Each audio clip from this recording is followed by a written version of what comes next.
Halo semuanya, Assalamualaikum warahmatullahi wabarakatuh.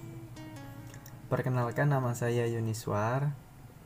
Saya mahasiswa dari Universitas Islam Negeri Sultan Taha Saifuddin Jambi, jurusan Pendidikan Islam Anak Usia Dini, Fakultas Tarbiyah dan Keguruan. Baiklah, di video kali ini saya akan bercerita tentang kisah Azazil, panglima perang para malaikat yang dikutuk oleh Allah Subhanahu wa taala menjadi iblis. Penasaran dengan ceritanya?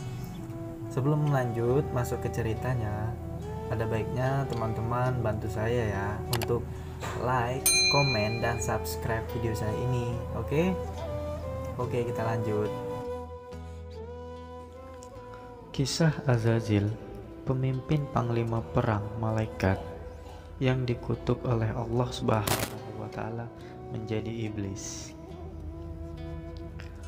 Pada suatu riwayat, Ibnu Abbas mengatakan, iblis termasuk kelompok malaikat yang disebut Al-Hin dan ditugaskan untuk menjaga surga, di mana ia menjadi salah satu makhluk yang paling dihormati, paling rajin beribadah, dan paling banyak ilmunya. Sosok iblis digambarkan berparas berupawan dan memiliki 4 sayap. Sayang, wajahnya berubah menjadi buruk setelah dirinya terusir dari surga. Iblis pada saat sebelum membangkang dan diusir dari surga bernama Azazil dan ditunjuk sebagai panglima perang para malaikat. Saat itu, tugasnya adalah menghabisi seluruh bangsa jin yang ada di muka bumi. Perlu diketahui, makhluk tersebut merupakan sosok yang pertama kali menjadi penghuni bumi sebelum umat manusia. Sayangnya, bangsa jin pada saat itu kerap melakukan kerusakan dan berbagai pertumpahan darah yang tidak berkesudahan. Alhasil, Allah Subhanahu wa taala memerintahkan Azazil dan seluruh malaikat untuk membasmi mereka. Setelahnya, manusia diciptakan sebagai calon pengganti yang kelak akan ditempatkan di muka bumi. Tak lama, manusia pertama pun diciptakan oleh Allah Subhanahu wa taala dari material keras yang bernama tanah liat dan berjenis kelamin laki-laki. Itulah Adam alaihissalam, yang juga menjadi nabi pertama yang kelak turun ke muka bumi. Allah juga memerintahkan bagi para malaikat untuk bersujud kepada Adam alaihissalam.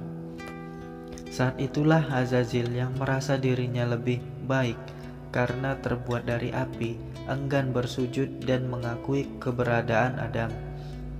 Karena kesombongan inilah ia akhirnya diusir keluar dari surga. Parasnya yang sebelumnya digambarkan memiliki keelokan dan rupawan, bersalin rupa menjadi buruk. Saat itu pula nama Azazil pun ditinggalkan dan berubah menjadi iblis. Peristiwa ini juga difirmankan oleh Allah Subhanahu wa taala dalam surah Al-Kahfi ayat 50 yang berbunyi,